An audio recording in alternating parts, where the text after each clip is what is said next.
Madame, bonsoir. Monsieur, bonsoir. Content de vous retrouver après 2 mois d'absence dans le cadre de cette émission Sport Business Africa. Vous le saviez, confinement oblige dû au coronavirus naturellement. Nous étions obligés de fermer boutique. Nous ouvrons naturellement parce que certaines compétitions sportives sont en train de reprendre partout sur le continent et partout ailleurs également. Et donc nous avons décidé de vous reproposer ou de vous faire redécouvrir votre programme préféré qui traite de l'économie et du management du sport en Afrique et dans le monde. Et je reçois donc deux invités de marque sur ce plateau. Le premier, il est à ma gauche, c'est André Onana, il est ancien arbitre, voilà, j'y arrive, et manager sportif. Bonsoir André. Bonsoir Steve Gabin, bonsoir à tes téléspectateurs, merci de l'invitation. Après 2 mois d'absence, qu'est-ce que ça fait de revenir sur ce plateau? Ça fait du bien de reprendre malgré justement ce que le Covid nous impose. Maintenant, vous savez, il faut apprendre à vivre avec cette maladie. Alors on s'est dit, il faut sortir. Ça fait 2 mois de confinement, ça fait 2 mois de boulot sur place à la maison. Aujourd'hui, il faut sortir, reprendre des activités de fort belle manière. Alors un autre qui peut-être depuis ces 2 mois n'a pas mis les pieds chez le coiffeur, Franck Gisela Onguéné, il est le producteur exécutif de cette émission, mais il est également consultant et enseignant en marketing du sport. Franck Gisela Onguéné, bonsoir et merci d'être là. Salut Steve et salut à tous les téléspectateurs. C'est avec beaucoup de plaisir qu'on se retrouve encore. C'est vrai que ça n'a pas été facile d'être loin de nos auditeurs et de nos téléspectateurs. Je dis auditeurs parce que nous sommes justement dans l'optique de pouvoir basculer ce programme en podcast audio et également en émission vidéo pour que cela puisse permettre à un grand nombre de personnes d'être au contact avec l'économie, la gouvernance du sport de manière globale. Et donc ça fait plaisir de se retrouver. On espère que l'aventure va continuer dans les conditions les meilleures. Voilà, on l'espère effectivement, tout comme on espère pouvoir poursuivre cette émission avec les 3 sujets donc à l'ordre du jour. Naturellement, dans l'actu, on parlera du coronavirus et naturellement de l'avenir de l'économie du sport. Nous parlerons également du football avec bien évidemment la reprise des championnats de par le monde. Est-ce une bonne idée? On en débattra tout au long de cette émission et nous reviendrons pour terminer sur le focus MMA, l'Afrique au sommet grâce à Francis Ngannou, lutteur d'origine camerounaise. C'est parti donc pour cette émission et on se retrouve juste derrière ce jingle.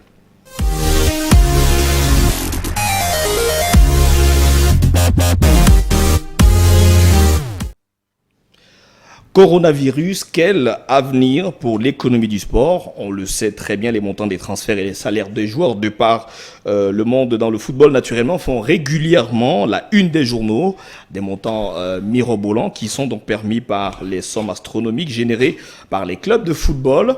Mais avec la crise sanitaire actuelle donc due à la Covid-19, on se demanderait bien si ce modèle économique est-il encore aussi solide qu'il paraissait dans les années antérieures. Et sur quoi reposent concrètement désormais les recettes des clubs de football?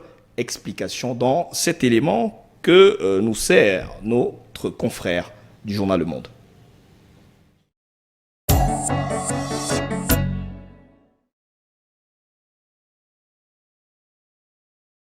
Les clubs de football peuvent-ils faire faillite? Pour le savoir, commençons par regarder de quoi sont composées les recettes des clubs de football européens.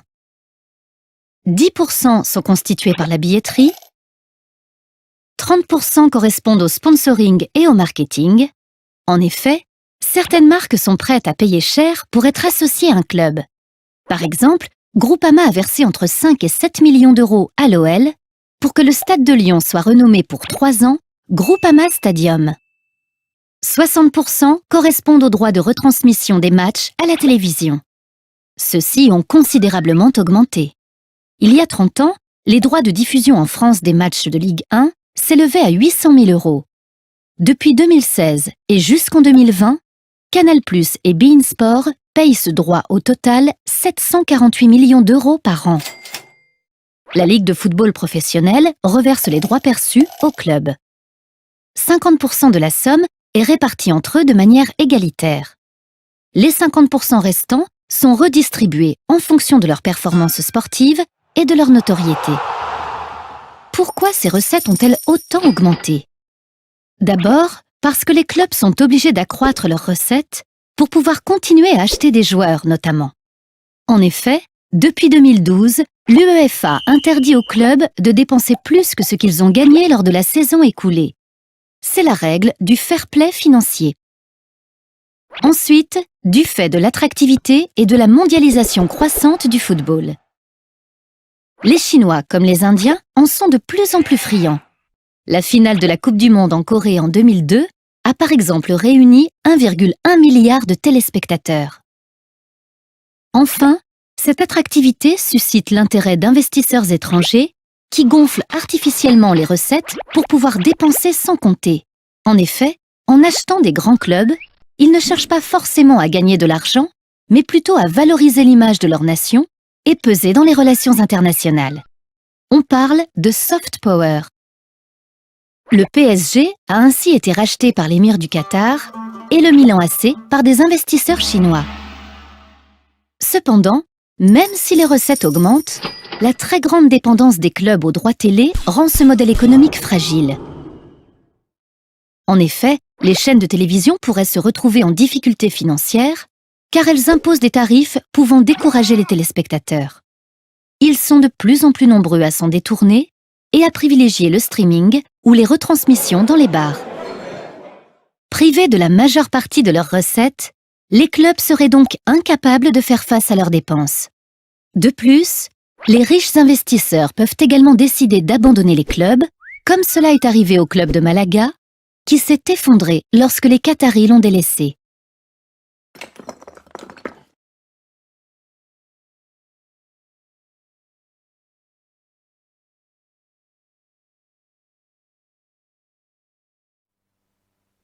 Voilà, merci donc à notre consoeur plutôt du journal Le Monde. Alors je vais rapidement aller avec la première question pour lancer justement ce sujet.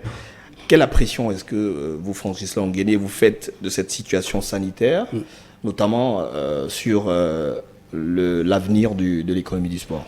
Ouais, il faut dire que c'est quelque chose d'énorme pour le mentionner. La dernière fois que le football a totalement été à l'arrêt, nous sommes c'est les deux guerres, notamment la 14-19 et la 39-45, mais essentiellement le football n'a véritablement jamais connu un arrêt. Et il faut dire que le modèle même du football de manière globale, d'ailleurs il faut rappeler que cette semaine on célébrait l'anniversaire de la FIFA, qui a été créée le 21 mai 1904. Et il faut dire que justement lors de la création en 1904, qu'est-ce qui se passe? La FIFA d'emblée, ou du moins les pays qui créent, veulent d'emblée faire du football un sport de business, c'est-à-dire passer au professionnalisme. Parce qu'il faut dire qu'à l'époque, l'amateurisme était la pratique qui avait pignon sur rue, c'était le paradigme dominant. Et donc, lorsqu'un joueur était taxé de professionnel, il pouvait recevoir une sanction lourde venant du CIO. Donc, être professionnel, c'était un délit, par exemple. C'est-à-dire recevoir un salaire parce qu'on jouait au football était un délit. Et donc, il y a 8 pays européens qui ont décidé de se mettre ensemble pour créer une fédération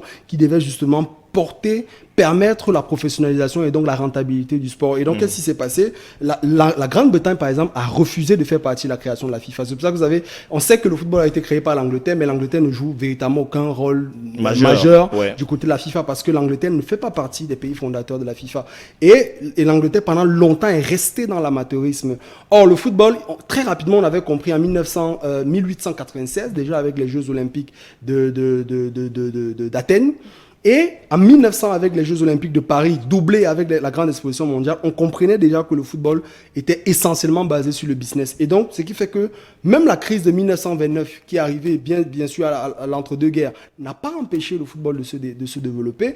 Et plus récemment, c'est-à-dire que la crise de 2008-2009, la crise des subprimes, n'a pas empêché au football d'évoluer. D'ailleurs, il faut rappeler que c'est juste après cette crise que on passe la barre des 100 millions d'euros sur le marché des transferts, notamment avec Cristiano Ronaldo qui était déjà à 94 millions et Gareth Bale qui a franchi la barre des 100 millions. Et puis même Neymar en 2012 qui aurait été dans les 120 millions. Bon, on parlait de connaît l'histoire. Millions. Voilà. Donc pour vous dire de manière globale que le football aujourd'hui subit quelque chose d'incroyable. parce que nous, la génération born after computer, on n'a pas connu les 2 guerres mondiales, on n'a pas connu ces moments d'arrêt, et donc on voit quelque chose d'assez inédit. Et donc aujourd'hui, il faut dire que le football, rien qu'au niveau de son historicité, est déjà assez impacté. La FIFA que j'évoquais tout à l'heure est gravement impactée parce que elle vit essentiellement de ces compétitions. Pratiquement toutes les compétitions de la FIFA qui devaient avoir lieu en 2020 sont pratiquement annulées. C'est pareil pour la CAF, c'est pareil. Donc du coup, on se demande où est-ce qu'on est en train d'aller. Il faut dire que la situation est aussi grave quand même pour le mentionner. Alors André Onana, est-ce que vous qui êtes au cœur du football naturellement, vous avez aussi à travers le club que vous managez aujourd'hui, Ofta de Kribi au Cameroun, vous avez souffert naturellement de cette crise. Est-ce que vous pensez que le football peut-il économiquement se relever? Je suppose que vous avez perdu beaucoup d'argent. Il va se relever, ça c'est une certitude, vraiment il n'y a pas de doute, parce que il faut savoir ce que le football représente pour ces millions de jeunes qui aspirent à être footballeurs. Vous savez, la crise elle va passer, les clubs vont se restructurer parce que c'est de ça qu'il est question. Franck Gislain l'évoquait tout à l'heure. Quand il n'y a pas de compétition, quand il n'y a pas d'activité, il n'y a pas de rentabilité. Donc, du coup, on se retrouve en train de dépenser parce que, vous voyez, un joueur, il est confiné. Il faut payer son salaire. Pourtant, le salaire est payé pour une activité précise. Alors, le virus nous impose un arrêt. Il faut, justement, à ce moment, s'occuper de ces athlètes. C'est pas de leur faute si on se retrouve là où on se retrouve, mais il faut les préserver, il faut les garder pour que après, parce que je reste convaincu, je suis en train, quand je vois la courbe des chiffres aujourd'hui, on se rend quand même compte que beaucoup de pays sont en train d'atteindre le pic et justement ça va baisser. D'ici d'ailleurs, on peut se réjouir de la reprise des championnats du côté de l'Allemagne. C'est un exemple fort révélateur. C'est un pays qui nous montre qu'écoutez, on va pouvoir vivre et développer l'industrie du sport avec ce virus. Donc moi je dis que je suis confiant, je suis convaincu que nous allons nous relever, l'industrie du sport va se relever. Alors, sur le plan du continent africain, par exemple, on voit beaucoup l'institution phare d'Afrique, naturellement, la CAF, à la traîne. Les autres instances sont en train de bousculer pour rapidement occuper tous les calendriers. Pourtant, les compétitions africaines n'ont toujours pas de date. Le CHAN, on ne sait pas quand elle va se jouer. On est encore en train de tergiverser pour voir si on va repousser, ce qui va être fait d'ailleurs. La prochaine CAN prévue au Cameroun, on n'a pas de nouvelle date. Quelle place l'Afrique devra jouer naturellement dans cette bataille aujourd'hui? Alors c'est la grande question, c'est la grande question. Il faut dire que il y a quand même le comité directeur de la CAF qui s'est réuni cette semaine par vidéoconférence pour évoquer justement, pour tabler sur cette question. C'est assez difficile. Des indiscrétions, des sources internes font part du fait que des compétitions comme la compétition qui devait donc la plus grande compétition, la grande compétition qui devait se dérouler cette année 2020, le CHAN, pourrait être reporté au mois de septembre. Et donc la CAF est en train de réfléchir avec le comité d'organisation au Cameroun sur l'éventualité de la mise sur pied d'un protocole, au même titre que ce qui a été déployé du côté de l'Allemagne. Il faudra un protocole, combien de personnes, des portiques, s'il faut des portiques désinfectants, où est-ce qu'ils seront situés, s'il faut, quel est l'effectif, le nombre de personnes. En Allemagne, par exemple, on a 300 personnes par match. Est-ce qu'on peut appliquer également le même phénomène? L'avantage quand même avec les compétitions en phase finale, c'est que les joueurs peuvent être regroupés au même endroit et donc on peut contrôler entre guillemets, contrôler les joueurs, contrôler les entrées et les sorties des joueurs. Or, lorsqu'il s'agit du championnat, les joueurs peuvent aller en famille et donc peuvent prendre, c'est plus risqué de ce côté-là. Et si tous les joueurs sont testés, peut-être chaque 2 jours et qui sont réunis au même moment, il y a les méthodes de désinfection, il y a des portiques de désinfection. Oui, ça peut être repris. Je crois qu'en Algérie, qui est également un pays quand même qui est aujourd'hui l'un des pays les plus touchés du continent avec l'Égypte et l'Afrique du Sud. L'Algérie a annoncé la reprise du championnat. Le Maroc également a tablé sur la reprise du championnat. De manière globale, en Afrique au sud du Sahara, soit on a peur, soit alors on veut faire réaliser des économies parce que soyons honnêtes quand même de le reconnaître. Les championnats en Afrique subsaharienne ne rapportent rien. C'est-à-dire qu'autant vos confrères du journal Le Monde évoquaient aujourd'hui les principales recettes, il faut dire que ce modèle est propre aux clubs occidentaux. Et lorsque vous venez sur les clubs africains, très peu de clubs répondent à cela. Il n'y a pas de droit télé dans la majeure partie des pays africains. Peu sont ceux qui ont des stades qui leur appartiennent.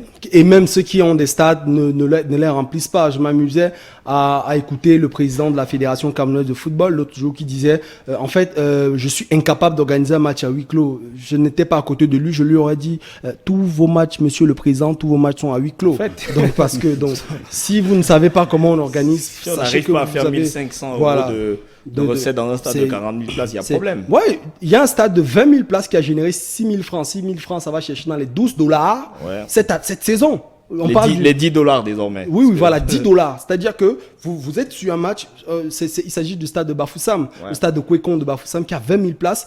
Je suis très proche du directeur de ce stade-là, M. Bristala. Il me disait, il n'arrive pas à comprendre. Un match, quand même, qui est avec un derby régional, vous avez $10 de l'entrée.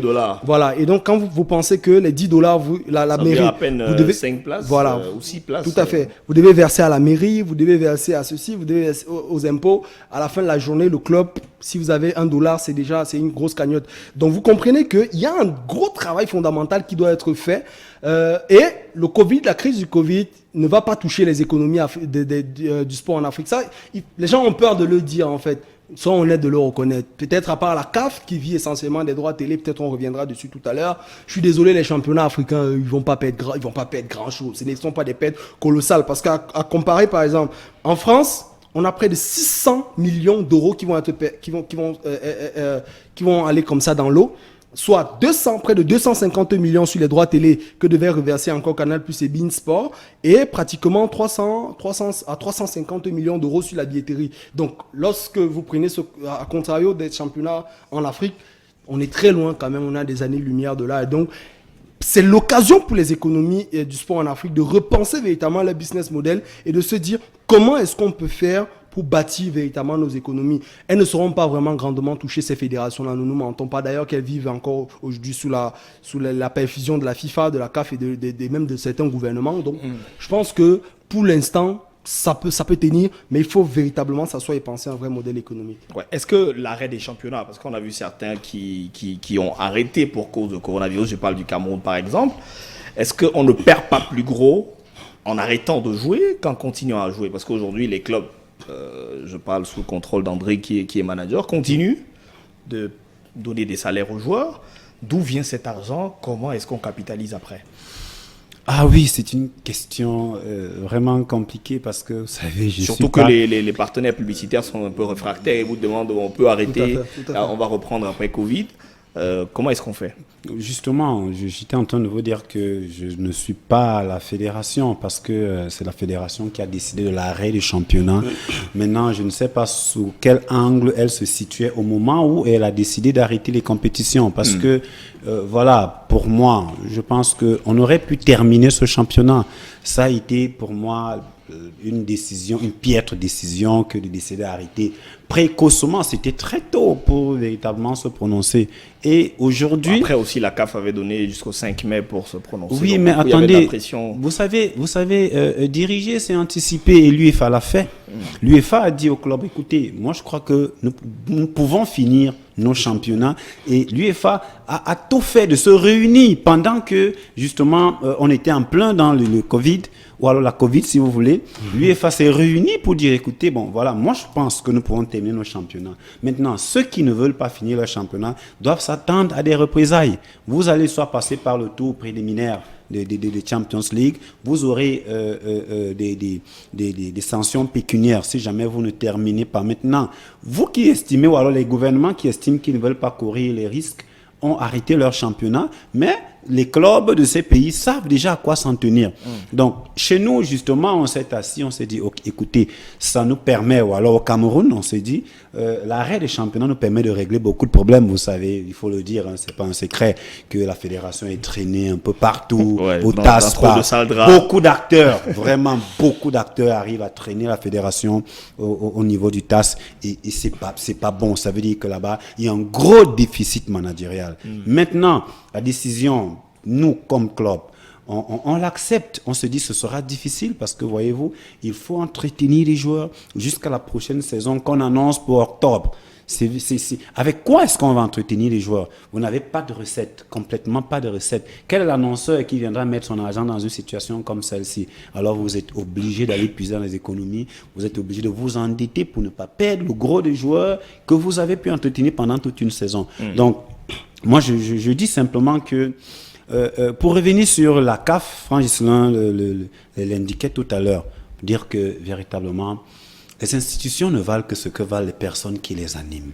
Si aujourd'hui on est à la traîne en Afrique, pourtant on avait déjà une bonne longueur d'avance. Oui, sous l'autre président, il y avait vraiment des mesures fortes qui étaient prises, mais aujourd'hui on a le sentiment que la CAF, elle est en train de régresser. Vous avez d'abord vu que elle-même a choisi d'avoir la secrétaire générale de la FIFA comme, je sais pas, arbitre, parce qu'elle est venue dire qu'écoutez, vous êtes incompétents, nous allons faire un certain nombre de choses. Donc ça se démonte. Ça se démonte sur quoi? C'est que jusqu'ici, on n'a pas d'exactitude sur les compétitions africaines.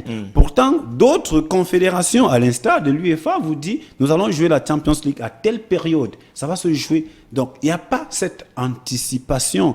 Malheureusement, je ne suis même pas convaincu que nous allons jouer le CHAN en septembre. Et c'est dommage. Qu'est-ce que moi je dis? Il faut, là où on a réussi, il faut aller copier. L'exemple de l'Allemagne aujourd'hui montre que nous pouvons le faire. Alors, si nous restons là, nous dormons, on attend de faire du copier-coller. Parce qu'en réalité, c'est ça. On se dit, OK, qu'est-ce que mon ami Franck Ghislain va décider? Dès qu'il décide, et comme c'est lui que je prends pour modèle, je m'accroche sur son exemple et puis après, je me retrouve très en difficulté. Ou alors, je mets les acteurs très en difficulté. Alors, Franck Ghislain Nguéné, quel sera l'avenir aujourd'hui de la valeur marchande de nombre de ces joueurs? Parce qu'on annonçait certains joueurs déjà, la valeur marchande parlait des centaines de millions d'euros à travers la planète.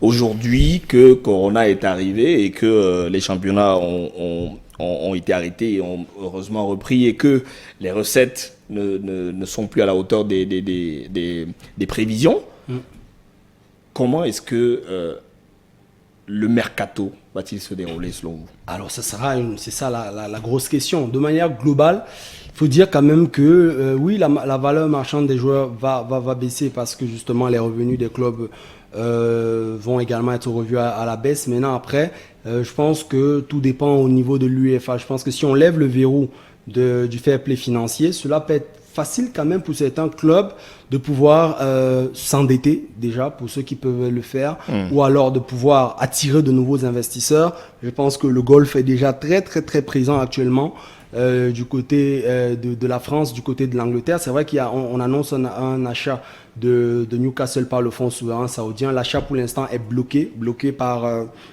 des associations de droits de l'homme, également par le Qatar qui se plaint justement du piratage des images de beIN Sport par une chaîne arabe qui s'appelle BRQ, qui est donc une chaîne qui a piraté les images, le signal. Et donc, il y a tous ces éléments-là. Actuellement, le Qatar est en train de peser de tout son poids. Il faut dire quand même que Nasser Al-Khelaifi est aujourd'hui l'une des premières personnalités de l'UEFA. Ça, beaucoup de gens ne le savent pas. Il occupe des postes stratégiques au niveau de l'UEFA. Et en plus, il fait également partie de l'association, l'une des associations les plus puissantes au monde, notamment l'association des présidents de clubs du monde. Et à sa tête, le président du Real Madrid, Florentino Pérez.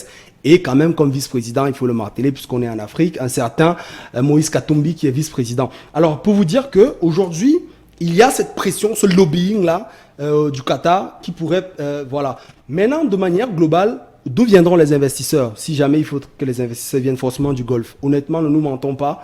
Actuellement, les pays qui sont capables de financer véritablement, c'est-à-dire de renflouer. Parce qu'actuellement, le problème qui va se poser, si la valeur va diminuer, c'est plus, entre guillemets, ce qu'on pourrait appeler une déflation. Parce qu'il faut dire que jusque-là, on était vraiment dans l'inflation, c'est-à-dire qu'une augmentation du prix des joueurs. Et donc, c'est cette déflation-là pour empêcher la saignée, c'est essentiellement les pays du Golfe. Ou alors, les pays de l'Asie. Parce qu'il faut quand même, toute proportion, garder la Chine aujourd'hui, jusqu'à preuve du contraire, la plus grande gagnante de cette guerre que nous menons contre le Covid ou le Covid-19. Et donc, la Chine, effectivement, peut également investir. D'ailleurs, la Chine a déjà acheté les droits télé en France pour la saison qui va débuter, notamment la saison 2020-2021, et justement à travers le groupe Je crois qu'en Mediapro. Espagne aussi. Tout à fait, en Espagne et même en Italie, à travers le groupe Mediapro, et le groupe Mediapro qui est un groupe essentiellement constitué des capitaux chinois. Donc pour que vous compreniez que les financements viendront soit d'Asie, soit du Golfe.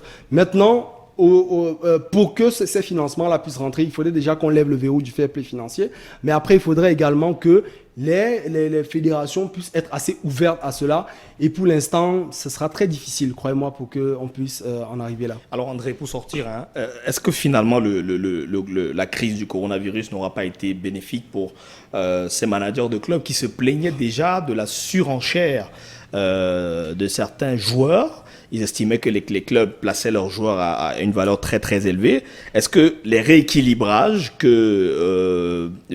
qu'apporte aujourd'hui la crise du coronavirus ne sont pas avantageux peut-être pour les petits clubs qui pourront désormais aller titiller ou alors aller se placer très haut sur le marché et chercher des joueurs qui valent un peu gros, quoi? Non, petit club, c'est supposé... Je veux dire, les clubs de petits Voilà, revenus. Les petits revenus, les clubs de petits revenus ne peuvent pas aller chercher les joueurs d'un certain niveau. Parce que justement, il faut vous faire remarquer que le corona n'a pas touché seulement les grands clubs. Le corona a touché tout le monde. Vous comprenez un peu. C'est-à-dire que même le petit club s'est retrouvé, son budget va diminuer. Je m'amusais à jeter un coup d'œil comme ça par hasard pour vous dire qu'avant le corona, Kylian Mbappé était à 220 millions d'euros en valeur marchande, en transfert marque. Vous aviez Sadio Mané et Mohamed Salah qui étaient à 150 millions d'euros. Aujourd'hui, vous vous rendez compte que c'est 180 pour Kylian Mbappé, 120 pour... c'est-à-dire que c'est comme ça partout. Ouais. C'est-à-dire que tout le monde, même les petits joueurs, vous voyez un peu, moi j'ai un joueur, Nefti Bakou, en Azerbaïdjan, qui coûtait 500 000 euros. Actuellement, il a 400 000 euros. Donc, même les petits joueurs subissent justement les affres de ce, voilà. Maintenant, ça va se rééquilibrer. C'est-à-dire que ce sont ceux qui sont prêts sur le plan du management qui vont s'en sortir, parce qu'ils sont en train de travailler sur les stratégies à adopter pour sortir de cette crise fort. Parce que c'est de ça qu'il s'agit. Certains clubs pourront faire faillite, hein, c'est pas exclu. Certains clubs, parce que si vous ne pouvez plus payer les salaires de joueurs et que ces joueurs sont sollicités, ils vont aller voir ailleurs. Ouais. Franck Gisson le disait, le Paris Saint-Germain aujourd'hui, quand on lève le verrou du fair play financier, lui, il est capable d'aller acheter n'importe quel joueur parce qu'il a les ressources qui sont même extra-sportives. On vous dit que c'est 8 boutiques à travers le monde. On vous dit que c'est... Donc, il y a assez de revenus qui permettent, même après la crise, de rebondir rapidement ou alors plus vite que les autres. Donc, voilà là où ça va se jouer. Je crois que, pour moi, véritablement, tout le monde s'est retrouvé en difficulté face au coronavirus, mais maintenant, il faut voir la capacité à pouvoir rebondir. Je crois que c'est là où va se faire la différence. Combien de clubs auront la capacité à pouvoir garder son effectif? Parce que c'est ça le gros. Si vous pouvez garder votre effectif et même le compléter en allant chercher des joueurs ailleurs, des joueurs de valeur, ça va vous permettre de rebondir rapidement. Pourquoi? Parce que les investisseurs vont aussi aller vers ceux qui vont rapidement se réorganiser. C'est du business. Donc, on ne va pas là où ça se passe mal. On va observer et on va se dire, ok, d'accord, parce qu'il y a des indicateurs. Quand vous allez sur Wisecout ou sur Instat, vous avez rapidement la valeur des équipes.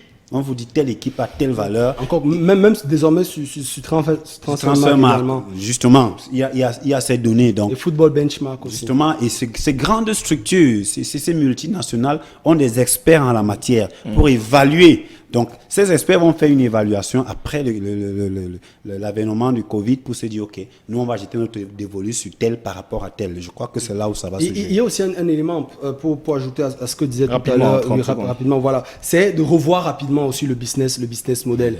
Il faudrait repenser, revenir aux bases du football, la formation.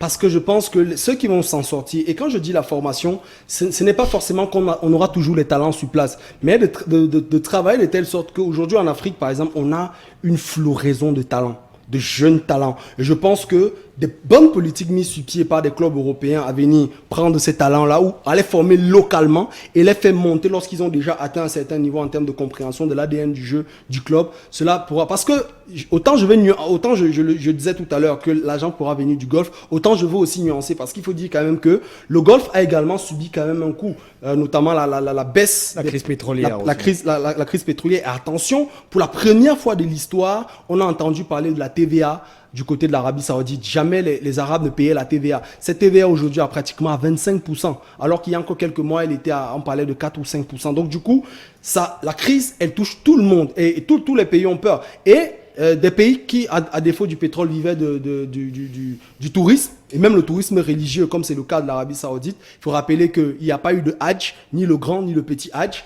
Et Dubaï, ça n'attire plus de grands nombres. Doha, ça n'attire plus grand monde parce qu'à cause de la fermeture des frontières.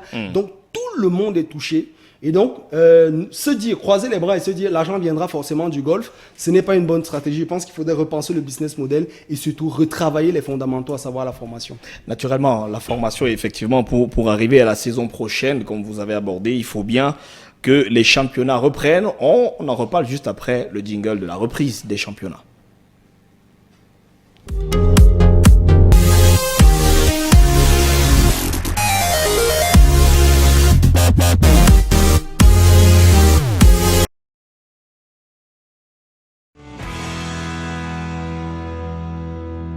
Vincent Chaudel, bonjour. Alors la reprise des différents championnats européens fait polémique car tous ne démarrent pas sur le même pied d'égalité. La situation du football européen par rapport au coronavirus est hétérogène, bien évidemment, parce que la situation des pays européens l'est tout autant. On n'a pas le même impact du virus dans les pays du Nord que dans les pays méditerranéens, par exemple. Et donc, on a deux Europes, en fait. L'Europe qui s'est arrêtée complètement. C'est le cas des Pays-Bas depuis le 22 avril. C'est le cas aussi de la Belgique qui a confirmé cette semaine politiquement son arrêt de la compétition. Et puis, le cas de la France, bien évidemment.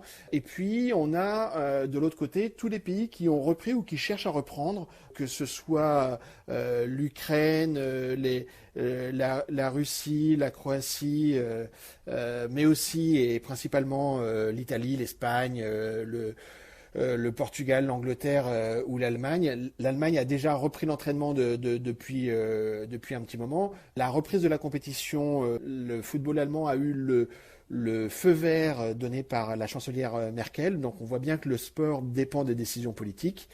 Et on voit surtout qu'il y a les championnats européens qui sont télédépendants, avec des droits télé très importants, qui eux, coûte que coûte, essayent de reprendre. Et puis un autre football. À ce niveau-là, la France dénote un peu parce que elle a décidé de s'arrêter alors qu'elle est télédépendante et avec des droits télé très importants. Ça, c'est un point qui va être à surveiller parce que, oui, il y a ce sujet de reprendre coûte que coûte par rapport aux droits télé. Oui, il y a ce sujet de dépendance et l'UEFA en fait partie. L'UEFA veut finir ses compétitions parce qu'elle a des contrats très importants. Mais on voit aussi que ce coronavirus va avoir un autre impact majeur. C'est la reprise très probable dans tous ces pays de la compétition à huis clos.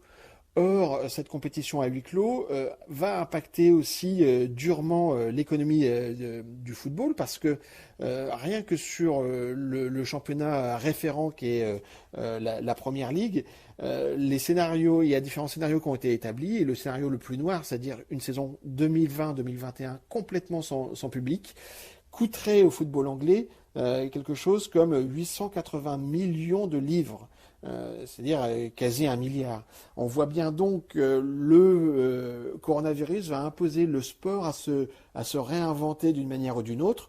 La partie du public est très importante pour la création de valeur, pour l'ambiance, mais j'ai bien peur que le football, le sport en général et le football en particulier doivent s'imaginer au moins pendant quelques temps sans public. Et qu'en est-il aujourd'hui pour le football africain ? Alors le coronavirus est un problème mondial et il n'y a aucune raison malheureusement pour que l'Afrique ne soit pas frappée de la même manière. On voit quand même une distinction entre l'Afrique noire et l'Afrique du Nord, par exemple. Le Niger a décidé, la fédération du Niger a décidé d'arrêter sa saison complètement et donc de statuer sur les lauréats et les candidats pour la prochaine Champions League africaine. Et donc, elle s'est alignée sur l'Éthiopie, l'Angola, la Guinée, le Burkina Faso. On voit bien donc ce bloc de décision d'arrêter les compétitions définitivement, du moins les championnats, et de désigner les clubs candidats pour les compétitions internationales. En Afrique du Nord, on est sur une autre approche. L'exemple de l'Algérie qui a défini son plan de reprise et qui n'attend plus que le déconfinement qui se produira normalement le 14 mai et le feu vert du politique pour reprendre ses playoffs et finir donc cette compétition. Dans tous les cas, on a le même problème qu'en Europe, c'est-à-dire essayer de récupérer des droits télé et de l'exposition pour les partenaires. Ce sont deux sujets très importants, bien que mercantiles, parce que de toute façon, là aussi, l'Afrique ne fera pas exception. Le sport reprendra très probablement à huis clos, et donc le sport professionnel sera amputé de recettes billetterie.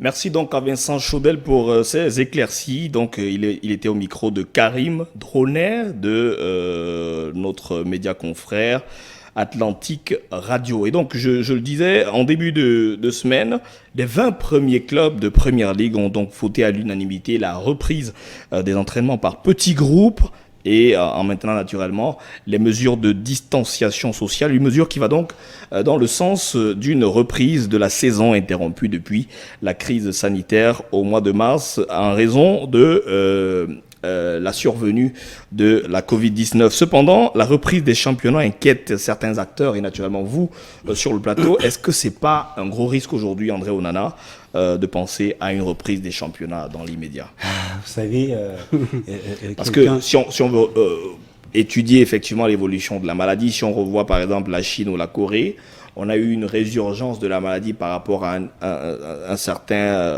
ralentissement au niveau des mesures barrières. Est-ce que avec le football, on a les joueurs qui se côtoient ou du moins qui se frottent tout au long d'une rencontre? S'il faille que les spectateurs reviennent dans les stades, ça va être compliqué quand même. En fait, j'ai rapidement envie de vous dire que dans la vie, il y a des risques qui valent la peine d'être courus. Et honnêtement, je pense que c'est un risque qui vaut la peine d'être couru. Moi, j'ai peut-être mal parce que quand je vois les 5 grands championnats, 4 repassent le terrain, seulement la Ligue 1 qui justement a décidé de... Vous comprenez que on a mesuré le risque, parce que le risque, il est mesurable. Et quand vous parlez de la distanciation, pour moi, honnêtement, il n'y a pas lieu d'avoir une distanciation sur un terrain de jeu. Pourquoi? Je vais vous expliquer. C'est impossible. Je vais vous expliquer justement pourquoi. Parce qu'il ne suffit pas de dire que... Mais attendez, les joueurs sont contrôlés avant d'entrer sur l'aire de jeu. S'ils sont contrôlés négatifs, pourquoi est-ce qu'on va admettre une distanciation? Donc, voilà. Ils sont désinfectés aussi. Ils sont désinfectés. Il y a, à la mi-temps, quand ils vont... En fait, ils ne sont pas en contact avec des personnes supposées testées positives. Donc, c'est normal qu'on joue. Mais moi, je dis, c'est une question de dispositif. Qu'est-ce qui va se passer pour mettre en sécurité la vie des acteurs? C'est de ça qu'il est question. Les championnats qui ont décidé, quand vous voyez l'Italie qui décide de reprendre, oui, mais c'est parce que l'Italie se dit, ok, j'ai aujourd'hui les moyens d'éviter que les joueurs se retrouvent dans des situations compliquées. Donc, pour moi, c'est un gros risque, c'est vrai, mais c'est un risque qu'il faut prendre parce que il faut dire, et moi j'aime bien le dire, la Bundesliga, c'est 55 000 emplois directs. Alors, si vous décidez jusqu'en, je sais pas, novembre, décembre, de laisser les gens dans la précarité, dans le confinement, ils vont vivre comment? Vous allez me dire que rien ne vaut la vie, je suis d'accord, mais attendez, il faut vivre aussi avec le corona, c'est-à-dire qu'il faut aller travailler pour nourrir sa progéniture. Parce que si on ne meurt pas de corona, on mourra certainement d'autres choses. On mourra certainement d'autres choses. Donc, si vous voyez de grandes nations comme la Première Ligue, vous savez que c'est avec l'Espagne, pour moi, les deux meilleures ligues qui décident de repartir sur le terrain et de prendre des dispositions, nonobstant le risque d'avoir, par exemple, des contaminés ou des contaminations. Je crois que ça a été bien réfléchi et ça devrait se faire partout. C'est un bel exemple. Malheureusement, il y en a qui ont rapidement lâché du zeste et on se retrouve là où on se retrouve. Bon, c'était quand même facile pour l'Allemagne parce que le jour de la reprise de la Bundesliga, par exemple, on a déclaré que 19 nouveaux cas positifs de Covid-19 et juste 2 décès. Non, On peut dire quand même que au-delà de tout, l'Allemagne avait quand même déjà presque combattu le virus. Il ne s'agit pas de ça. Il faut dire Par que c'est contre, une ailleurs, affaire. comme en Grande-Bretagne, par exemple, on compte encore les morts journaliers par centaines. Il y en aura toujours. Vous savez, c'est une affaire de très gros sous. Quand on entrait dans ce studio, je discutais avec le PDG de HTV et il me disait, tu sais, on peut arrêter toutes les émissions de cette télévision, mais votre émission Sport Business Africa, vous devez la tourner parce que vous devez expliquer aux gens comment est-ce que le sport et tout à l'heure, André vient de le dire, on parle de 55 000 emplois seulement sur la Bundesliga. Si vous multipliez, en Angleterre, c'est peut-être par 2. En France, c'est presque pareil. En Espagne et même partout en Afrique. Donc, quand on dit aujourd'hui aux gens, c'est une affaire de gros sous. Il faut rappeler que rien que la billetterie, vous prenez un club comme le Borussia Dortmund. Le Borussia Dortmund vous fait 80 000 téléspectateurs en moyenne. Pas téléspectateurs, autant pour moi. Spectateurs en moyenne. 81 000. Chaque saison. C'est-à-dire que en moyenne par match. En moyenne par match. C'est-à-dire qu'il y a des matchs où vous pouvez avoir 100, donc les matchs 100 à 000, domicile. des matchs où vous pouvez avoir moins. Mais vous êtes à 81 000. C'est de l'argent que vous avez déjà perdu au niveau de la billetterie. Vous n'allez pas vous permettre non plus de perdre également de l'argent sur les droits télé. Je le disais tout à l'heure, la France a perdu près de 250 millions sur les droits télé. Vous savez, c'est mirobolant. Peut-être pour des clubs comme le Paris Saint-Germain, Lyon, ça va, ça coule douce. Mais des clubs comme Toulouse, comme Guingamp, comme, je sais pas moi, Avignon et consorts, c'est des clubs qui ne vivent que des droits télé. Je pense que votre consort l'a expliqué tout à l'heure. Les droits télé, c'est 75% des revenus d'un club. Donc, lorsque vous prenez un cas, et au-delà de ça, il y a également une question de nation branding. Et ça, c'est très important de ce que nous parlons. C'est un domaine qui se fait remarquer le plus souvent dans le domaine du football. Quand on parle de nation branding, c'est-à-dire qu'on utilise une cause comme le football pour vendre l'image de son pays. Ouais. Est-ce que vous avez vu les records battus par la Bundesliga lors de la reprise? Tout le monde, le week-end dernier, était scotché pour voir comment ça le faisait football... longtemps, comment est-ce qu'on va pouvoir réussir ce pari? Ça veut dire 7 milliards d'êtres humains avec tous les regards braqués sur un seul pays, l'Allemagne. Qu'il faut le dire quand même, lorsqu'on étudie un peu l'histoire de l'humanité, l'Allemagne n'a pas toujours été le pays qui jouait les bons rôles. Et donc quand vous pendant le temps d'un week-end, tous les regards sont braqués dans ce pays-là, qui, il faut le rappeler quand même, est la première puissance économique d'Europe. On n'en parle pas souvent beaucoup. Et donc, oui, l'Allemagne veut montrer, nous sommes un pays fort, nous sommes un pays puissant, nous voulons montrer aux gens que nous sommes la première puissance économique d'Europe et nous allons jouer au football. Et oui, c'est André qui le disait tout à l'heure, si les gens ne meurent pas de corona, ils vont mourir d'autre chose. Donc, d'une manière comme d'une autre, il faudrait pouvoir prendre ce risque-là et se dire, le plus important, c'est combien de personnes on va sauver. Ouais. Et combien de personnes... parce qu'on l'a dit tout à l'heure, le corona ce n'est pas la peste non plus quand même. Il faut le dire parce qu'on ne le rappelle pas souvent assez. Le taux de mortalité du corona est inférieur à 2% quand même. C'est-à-dire que... En fonction du nombre de contaminations. En fonction du nombre de contaminations. C'est-à-dire que ce n'est pas parce que vous avez le corona que vous allez mourir. Non. Je pense qu'il y a des footballeurs même qui ont été infectés. Dybala a été infecté, Rougani. À 4 reprises. Voilà, 4 reprises. Et la plupart du temps, il a été ce qu'on appelle asymptomatique, un cas asymptomatique. Ouais. Donc, pour vous dire que ce n'est pas parce qu'on a contracté le corona qu'on va mourir. Par contre, si on n'est pas capable de nourrir sa famille, si on n'est pas capable de manger, si on n'est pas capable de boire, dans ce cas, on va mourir. Alors, il y en a, hein, et des pays, et des clubs, et des championnats qui n'ont pas cette même vision, qui n'ont pas le goût du risque, et donc qui ont préféré annuler. Je pense aux Pays-Bas, par exemple, pour revenir à la France, qui nous est plus proche. La Belgique. Pour revenir en Afrique, il y a le Cameroun qui a dit on arrête tout, et le championnat est arrêté. Et maintenant, l'autre problème qui se pose, le plus gros n'est pas d'arrêter le championnat, mais comment est-ce qu'on pense la saison prochaine? Pour penser la saison prochaine, il faut bien qu'il y ait un vainqueur, qu'il y ait un second pour aller disputer les compétitions internationales. On a vu l'Éthiopie qui a dit il n'y aura pas de représentants en Champions League africaine la saison prochaine, et donc pas de vainqueur, la saison est tout simplement annulée. Pour le Cameroun, spécifiquement, on déclare le champion à l'issue de la 28e journée, qui est PWD de Bamenda, champion. Qu'est-ce que ça peut avoir donc comme répercussion? Comment est-ce que vous appréciez justement cette décision de la FECAFOOT? Je crois que vous connaissez déjà justement ma position quant à la décision de la FECAFOOT, qui pour moi d'abord était précoce, ça il faut le dire, et de 2 qui n'a pas tenu compte des contingences. Parce que il faut savoir que, justement, il fallait faire un équilibre entre le manque à gagner et le risque dû à la reprise des championnats. Parce que si vous observez, la fédération a attendu juste après que la France ait décidé d'arrêter les championnats, mais a pris simplement un modèle un peu différent parce que la France a calculé sur la base d'un certain nombre de critères, mais à la fédération, on a dit non, ok, écoutez, PWD est champion. Ça arrange. On n'a pas voulu trop réfléchir parce que ça allait encore. Tout à fait. Moi, j'ai peut-être un souci. Est-ce que vraiment PWD peut nous représenter en compétition africaine? Parce qu'il ne suffit pas d'être champion. Rappelez que c'est un club qui était relégué en division inférieure et qui s'est retrouvé champion du Cameroun par la force des choses. Ok. Maintenant, sera-t-il un valable représentant du Cameroun? Ça, c'est un autre débat. Mais moi, je dis, oui, comment la reprise des championnats, nous avons le temps. Déjà, la fédération ne sait pas si on aura un vainqueur de Coupe du Cameroun parce qu'on n'est pas sûr que la compétition va se dérouler. On parle de compétition de souveraineté, donc qui ne dépend pas de la fédération. Ça dépend du chef de l'État. Ça dépend du chef de l'État. Nous ne savons pas si on aura un représentant à la Coupe de la CAF. S'il n'y a donc pas de représentant, qu'est-ce que la fédération va faire? Elle va désigner un représentant?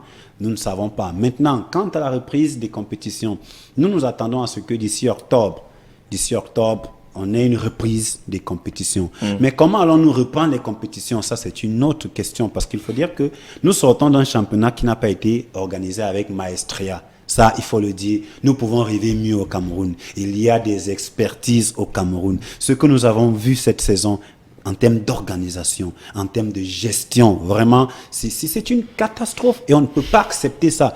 Maintenant, il n'est pas simplement question d'organiser le prochain championnat, il est question de bien l'organiser. Et je vous disais dans mon propos liminaire que la fédération était traînée aux tasses. Il y a vraiment un ensemble de plaintes qui fusent de part et d'autre. Beaucoup d'acteurs se sont ligués contre cette fédération et ces acteurs ont décidé d'aller faire entendre leur voix du côté du TAS, ce qui n'est que normal. Les décisions vont tomber. Est-ce que c'est cette fédération qui va organiser le prochain championnat professionnel? Ça, c'est une interrogation. Mais je dis, cette décision pour moi d'arrêter le championnat tel que ça s'est passé, c'était une décision qui fait preuve de manque de projection, de manque vraiment de management. Là-bas, on ne sait pas ce que c'est que management. Est-ce que c'est pas trop facile pour une instance comme la Fédération camerounaise de football de dire on arrête tout, PWD est champion? Le plus dur aussi, c'est quand même qu'on vous raconte que un championnat qui avait la peine à se jouer à 18 clubs va désormais se jouer à 21 parce qu'il y a un club qui a pu avoir gain de cause pour revenir en première division. Et donc les 2 clubs qui devaient monter en première division vont effectivement monter parce qu'il n'y aura pas de relégation. Et donc on se retrouve à 21 pour un championnat alors qu'on sort d'une crise où les clubs auront de la peine à assurer la saison prochaine. Un instant avant que Franck Ghislain ne réagisse, il faut dire que cette fédération, justement, s'était opposée à ce que le général voulait, justement, faire passer les clubs. Le général qui est le président de la Ligue. Le président de la Ligue voulait faire passer les clubs de 16 à 20 parce qu'il se disait, OK, nous attendons un certain nombre de ressources qui vont nous permettre de passer de 16 clubs à 20. La fédération s'est levée pour dire non, vraiment, au travers des clubs, parce qu'il faut dire que les clubs étaient manipulés. Mais aujourd'hui, on est surpris. Nous sortons d'une crise. Quand il faut justement baisser le nombre de clubs pour essayer, on nous dit que non, on va jouer à 21 clubs. Donc vraiment, ça, je voulais juste le rappeler. Alors, quelle serait en guise de perspective pour ce championnat? Comment ça va se passer dans votre imaginaire à 21 clubs? Ce sera possible déjà que pour l'instant à 18 on joue tous les 3 jours. Comment ça se fait à 21 désormais? Il faut dire que ce sera difficile, ce sera vraiment difficile. Et c'est ce que André disait tout à l'heure. On a un problème généralement dans le management, la gouvernance même de notre sport de manière générale. C'est qu'on n'a pas cette formule, the right people at the right place. Et quand vous n'avez pas cette formule-là, c'est très dangereux. C'est-à-dire, vous pouvez ne même pas être la bonne personne, mais vous pouvez vous entourer de bonnes personnes. Et aujourd'hui, quand on se rend compte que malheureusement, le management ou l'équipe managériale de la fédération soit n'est pas entourée de bonnes personnes, soit peut-être ne souhaiterait pas pour l'instant s'entourer de bonnes personnes. Et c'est assez dommage parce qu'il faut dire qu'un championnat comme le championnat du Cameroun, vous le jouez à 20, à 21 clubs. Même l'Angleterre qui vous génère quand même, attention, près de 2 milliards en termes de chiffre d'affaires seulement sur les droits télé, ne prend pas le risque de vous jouer un championnat à 21 clubs. Donc vous n'avez pas Même en France, même en Angleterre, même en Allemagne, nulle part. D'ailleurs, en Allemagne, c'est 18. C'est 18. Au Portugal, on est à, il faut préciser 2 milliards d'euros, parce que quand on dit 2 milliards, on peut penser que c'est en 2 France. milliards d'euros. 2 milliards d'euros, c'est 2 milliards important. d'euros, voilà. Donc, aux Pays-Bas, je crois qu'on est à 16 ou à 18. Donc, 18. Voilà. En Suisse, c'est beaucoup moins. En Belgique, c'est beaucoup moins. Donc, il faudrait qu'on puisse comprendre aujourd'hui que ce n'est pas par fantaisie qu'on décide de diminuer le nombre de clubs. C'est pour des raisons justement d'ajustement économique. Dans un pays où, on le disait tout à l'heure, vous n'avez aucune rentrée sur la billetterie, je suis désolé, vous n'avez aucune rentrée sur les droits télé. Et vraiment, petite parenthèse sur les droits télé, je ne sais pas si j'aurai encore l'occasion d'en parler.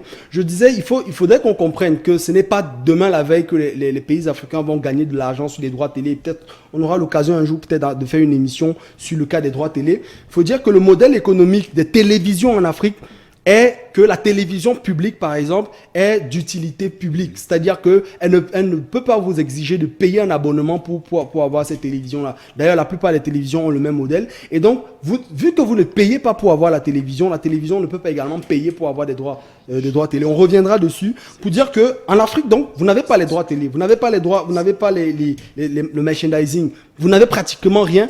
Vous fonctionnez grâce aux subventions de l'État et parfois de la FIFA lorsqu'elle est de bonne humeur. Et donc, comment vous pouvez à partir de ce moment-là avoir 20 clubs dans votre championnat? C'est pratiquement impossible. Donc moi je pense qu'il faudrait qu'on amène justement les dirigeants du football africain à s'entourer justement d'expertise. Et c'est d'ailleurs le but de cette émission, de pouvoir conseiller justement les dirigeants du football africain et les amener à comprendre qu'aujourd'hui il y a une nouvelle donne, il y a une nouvelle façon de penser le football et que le football peut recruter près de 55 000 personnes lorsque l'industrie est bien structurée. En Afrique, on pourrait générer beaucoup plus parce qu'en Afrique, on a une population qui est très jeune, on a une population qui est très dynamique, qui croit au football et que 70 à 80% de la population africaine a moins de 35 ans. Vous pouvez faire confiance justement à cela. Faites simplement confiance à l'expertise et puis le reste viendra. Alors, une autre expertise dont on a eu l'occasion de découvrir il y a à peine, 2 semaines, c'est naturellement un autre Africain, le Camerounais. Et donc, vous comprenez, nous sommes en transition en MMA et c'est le focus de cette émission. Il nous reste à peine 5 minutes. Donc, on a vu Francis Ngannou remporter son combat il y a 2 semaines aux États-Unis où il n'a laissé aucune chance à son adversaire. On parle de 20 secondes, mais je pense que c'était 17 secondes. Ouais. Le Camerounais a terrassé le Surinamien Jairzinho Rozenstruik en 17 secondes. Donc, c'est sa 4e victoire consécutive en combat par KO dès le premier round. Quel est l'impact de cette victoire? Quel peut être donc l'impact de cette victoire sur le développement de cette discipline en Afrique? On en parle juste après cet élément signé Marina Nkorvina. À huis clos, le champion camerounais de MMA mixed martial art Francis Ngannou se tient sur les feux de la rampe ce samedi 9 mai pour affronter Jairzinho Rozenstruik à l'intérieur du Vista Veteran Memorial Arena de Jacksonville, en Floride, aux États-Unis. C'est dans le cadre de l'avant-dernier tour de l'Ultimate Fighting Championship que le challenger unique du titre des poids lourds dans cette coupe des poids va disputer ce combat très attendu. Reporté à plusieurs reprises, le choc entre ces deux cogneurs mettra fin à de longs mois d'anticipation. Originalement prévu le 28 mars, ce dernier a été décalé le 18 avril, puis le 9 mai, en raison du Covid-19 qui impose à tous un nouveau style de vie. Le lion indomptable de MMA a rendez-vous avec l'histoire. En cas de victoire, ce combat lui permettrait de se rapprocher concrètement de son but, remporter le titre de sa division. Surnommé le Prédateur, le natif des hauts plateaux dans la région de l'Ouest Cameroun a remporté ses 3 derniers combats en moins de 80 secondes. Plusieurs ramifications ont été mises en scène par son équipe pour lui rassurer une victoire certaine. Comptant sur son expérience en mixed martial art, ce dernier ne sous-estime pas son adversaire qui est inexpérimenté en MMA mais qui a cependant des connaissances de près de 90 combats de kickboxing professionnels sur lesquels il va s'appuyer. Âgé de 32 ans, Jairzinho a obtenu 2 KO dans la première minute d'un combat depuis son entrée à l'Ultimate Fighting Championship et n'a jamais connu de défaite en 10 combats professionnels. Un gros morceau dur à croquer pour le représentant du vert rouge jaune des poids lourds de MMA. Lorsqu'il sera 3 heures au Cameroun, le lion indomptable essaiera de dompter son vis-à-vis pour une première place de choix dans sa division après 11 mois d'absence.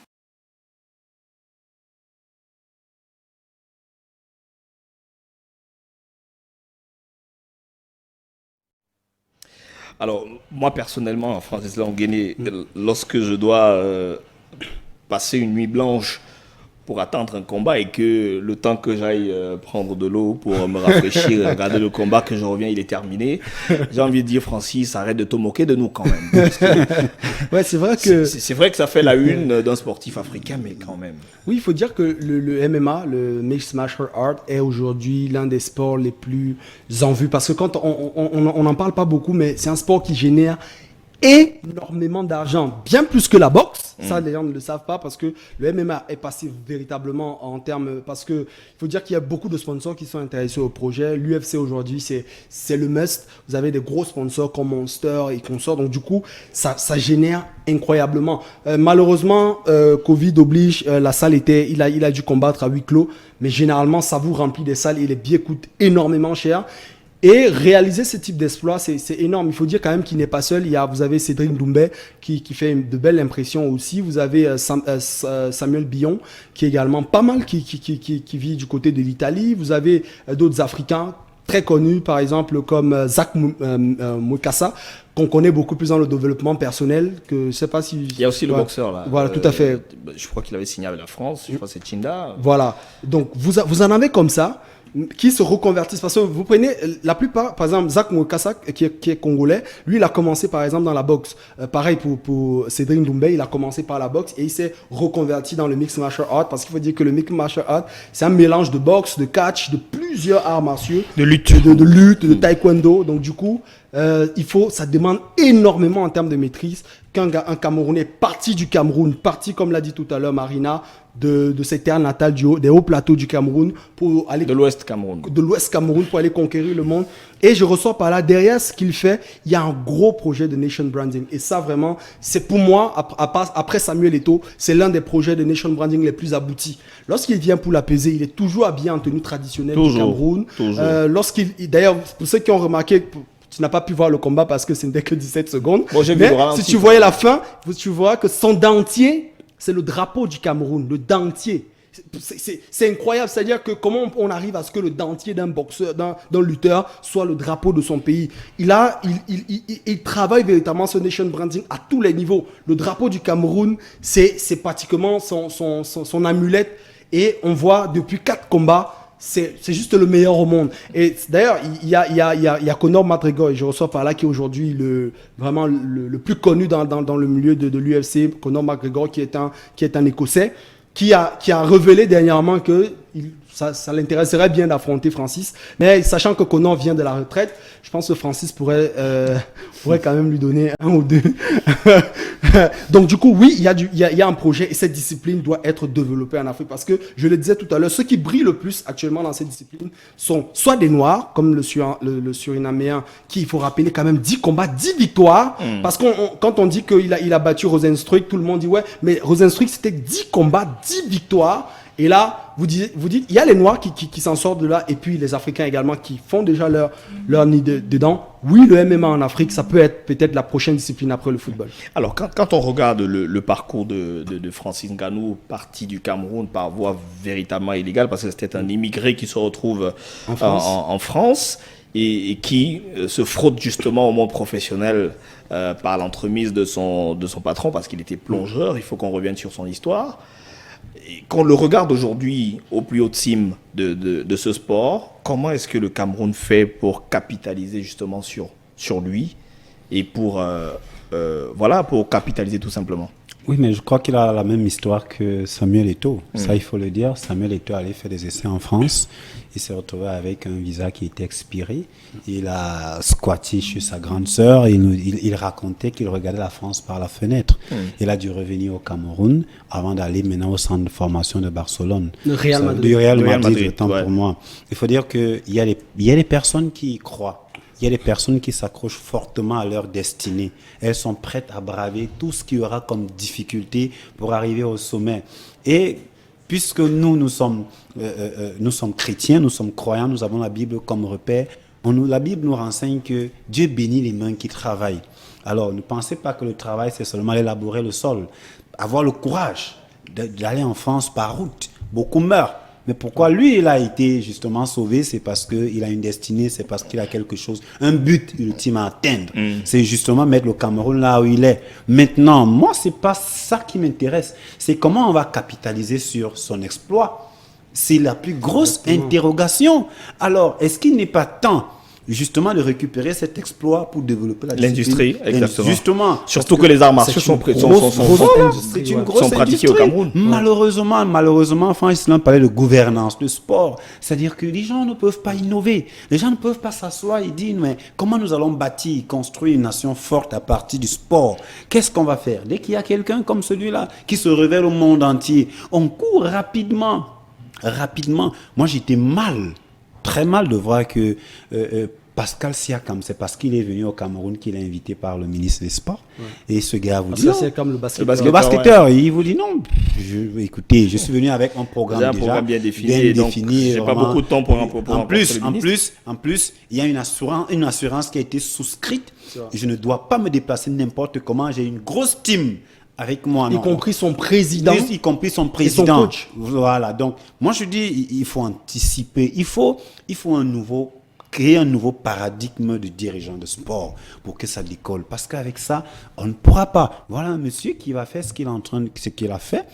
Et puis, écoutez, c'est pas trop le buzz chez nous, c'est le buzz ailleurs. Ouais. Moi, je me serais attendu que le ministre fasse comme il fait pour les autres, une correspondance à son endroit. Félicitations. Félicitations. La nation est fière de ce que vous venez d'accomplir. Écoutez, nous comptons sur vous, sur votre expérience, justement, pour booster, développer l'industrie au niveau local, ainsi de suite. Mais malheureusement, ça ne suit pas. Nous sommes fiers de ce Camerounais parce que nous savons, ou alors nous sommes sur ces traces. On se dit, on va arriver au sommet justement en travaillant, en innovant et surtout ça, c'est important de le relever en ayant de la foi. Merci en tout cas à vous deux, merci à Francis Languéné, merci à André Onana d'être passé sur ce plateau. On n'a plus beaucoup de temps pour le quiz, on a déjà empiété sur le temps de Christian. Merci à vous de nous avoir regardé pour cette rentrée. C'est vrai que ça a été un peu morose, mais on s'en sort quand même plutôt pas mal. Donc on se donne rendez-vous la semaine prochaine avec une autre édition de Sport Business Africa. Portez-vous très bien et surtout, restez chez vous si vous n'avez rien à faire de très urgent dehors. Au revoir.